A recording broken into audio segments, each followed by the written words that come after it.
Is non-alcoholic wine the future of wine or the end of it as we know it?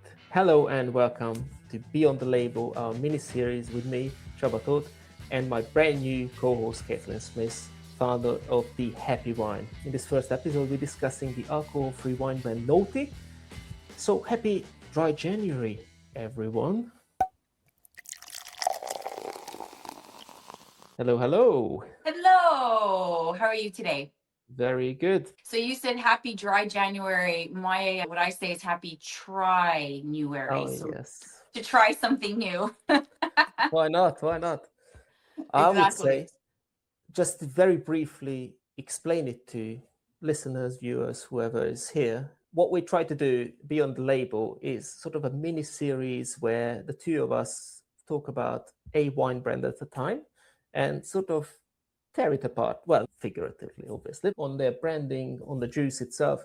And we're starting with Noughty, an alcohol-free wine brand from the UK. Yes. Believe it or not. Yeah, there are a lot of points to discuss, I suppose. But, many. First of all, the name, Noughty. For those who may not know other cultures, naughty means a little cheeky or a little, I don't want to say bad because it's not, but you're being a little, yes, less proper, shall we say. Less proper. That's a nice way to put it. Yes. Yeah, it's my Canadian coming out. It's being less nice. So first of all, who is Noughty really for? Is it a wine drinkers wine or a non-wine drinkers drink? There are multiple categories I would classify it. Good one. It's always a good sound. First of all, you could use it for wine drinkers who are potentially designated drivers, which was my first thought. Being a woman when I was pregnant, not supposed to drink.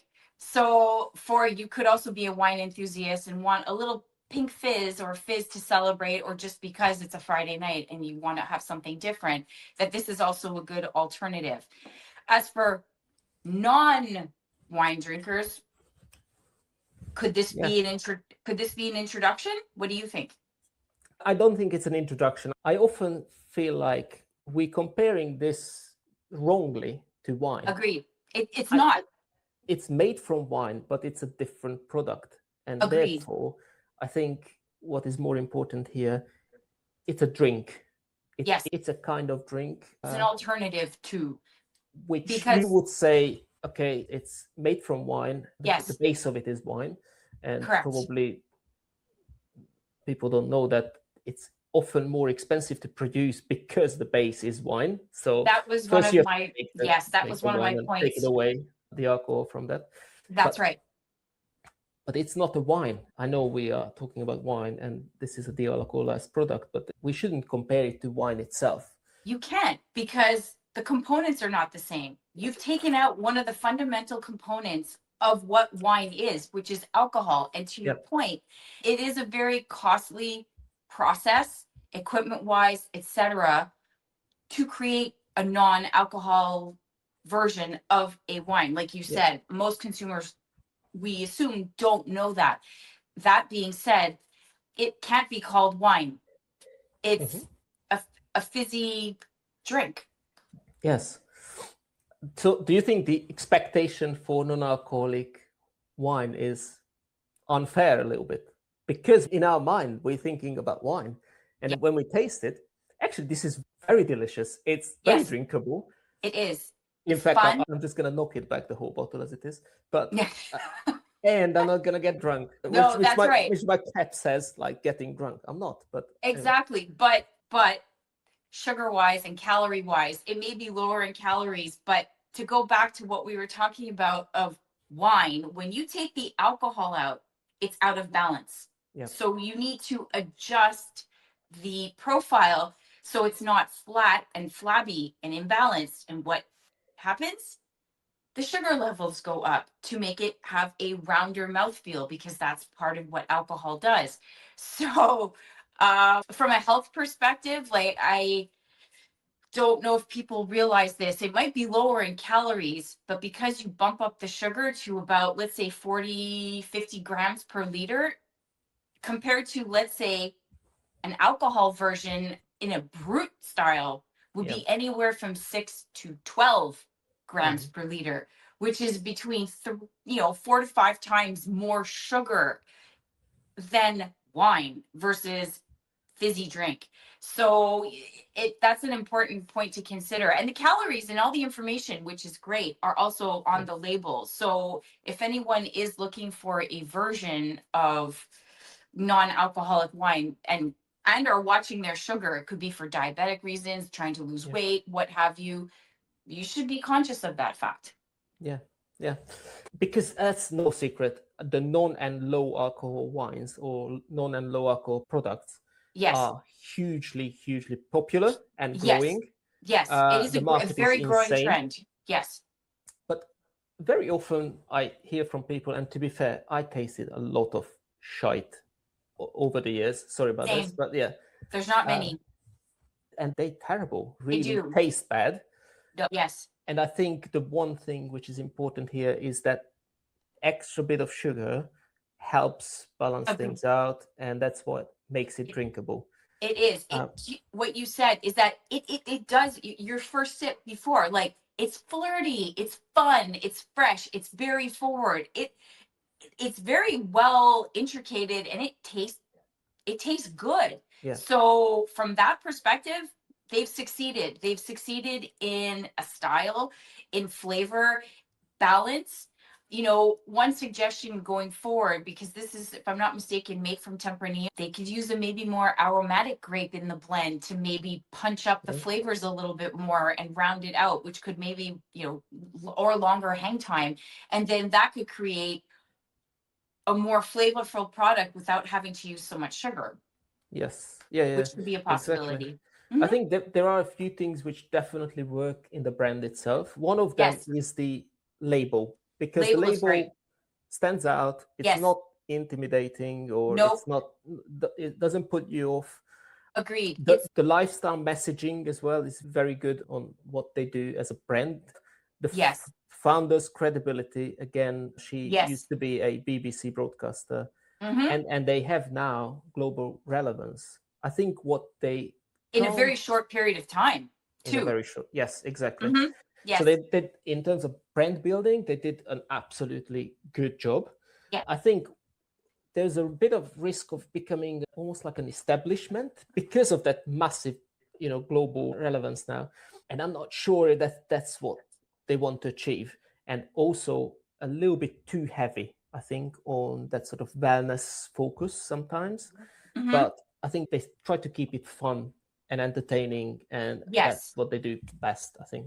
And that you hit the nail on the head. Like, the label is modern, it's sophisticated, it's simple, it's easy to understand.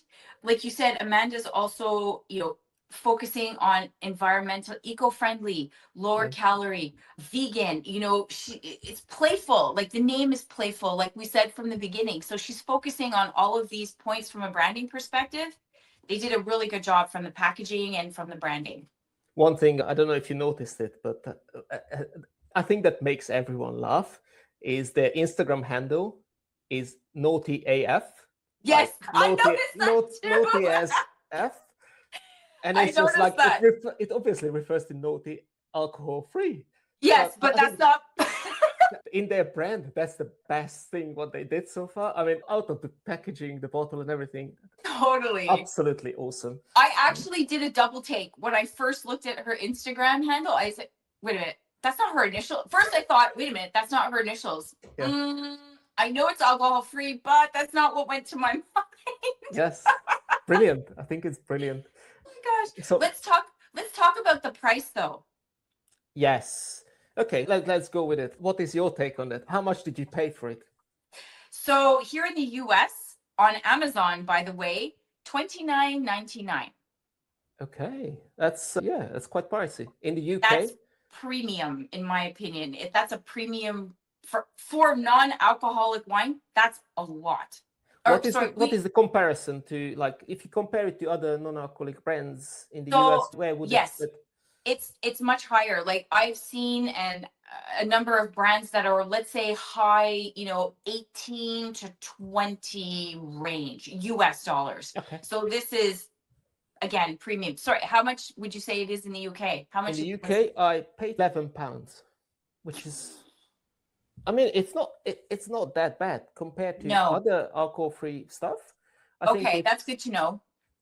It's relative, but again, we're comparing it to wine. Yes, we fall back into that problem. Because yes. if I go and buy an £11 bottle of wine, it's probably going to be absolutely fine. It's not going to be nothing exciting, but it will do the job. In an alcohol-free version, if I compare it to wine, I don't know, do I have to pay that much for it? With my, wine background, I know that it's made from wine, so it's more expensive to take out the alcohol afterwards. Correct. But at the same time, I shouldn't compare it to wine. Shall I compare it to like a sparkling tea or kombucha or kombucha? A little here in the US, like organic, all that good stuff, economically sound, environmentally sound, excuse me. Yeah. A little bottle is $5. Yeah. So that's 4 times, if I do 4 times 20, let's say. Okay. So it's almost at par when you think about it. Yeah. I mean, that's where it's really tricky to where it's positioned. I think what they did is they positioned it to be able to sell across the board. Yes, pretty much. So it doesn't just go into restaurants or it doesn't just go into supermarkets. It fluctuates all over the place. I think it's because they want to gain territory in business. And I think on that level, they did quite well. Compare it to sparkling wine, it's very expensive. I think I wouldn't pay for it. Agreed.